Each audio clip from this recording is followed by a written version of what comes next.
Absent si Kim Chu sa It's Showtime dahil pumunta ito sa Thailand kasama si Twinkle ang kanyang kapatid.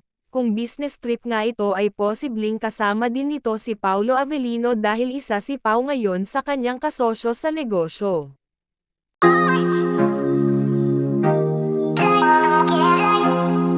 Noong Sunday, February 1, 2026, ay magkasamang nag-perform si Kim Chu at Paolo Avellino sa ASAP, at may mga special performance din si Kimi kasama ang It's Showtime host.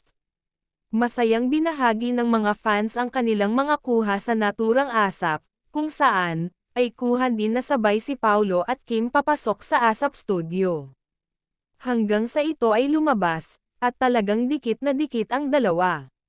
Samantala, lumipas lamang ang isang araw, ay nag-post si Kim ng isang short video sa kanyang stories, kung saan, ay kuha ito sa Thailand.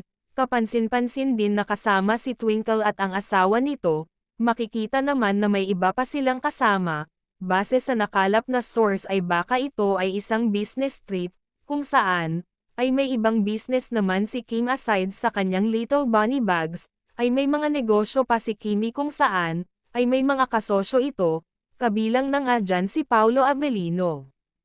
Isang masayang sandali ang kuha sa isang rooftop dining venue sa Thailand, kapansin-pansin ang warm at eleganteng vibe ng okasyon habang nagsiselfie ang dalawang babae sa gitna ng city lights si Kim Chu at hindi kilalang kasama nito.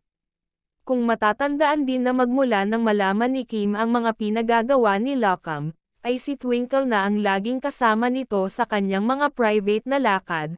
Pero kahit sa mga lumalabas na mga hindi magagandang komento tungkol kay Lokam Chu, ay nanatili pa din itong tahimik at hindi nagsalita.